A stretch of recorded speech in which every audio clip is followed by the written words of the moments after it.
Спри да гледаш имоти на сляпо. Повечето хора правят една и съща грешка.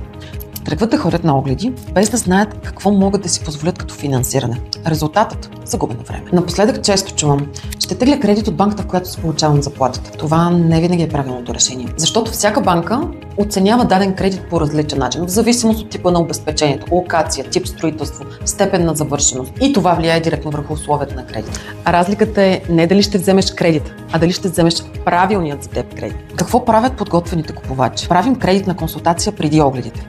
Взимаме оферти от няколко банки, сравняваме ги, фиксираме бюджет, който могат да си позволят, след което правим огледи на имоти. Действаме бързо, когато намерим правилният имот. И най-важното, клиентите ми имат човек, който работи в тяхна защита, както пред банките, така и при сключването на сделките с имоти. Комбинацията между брокер и кредитен консултант ти дава бързина, спокойствие и минимизира стрес. Аз съм Златина Трифонова и работя като брокер и кредитен консултант едновременно.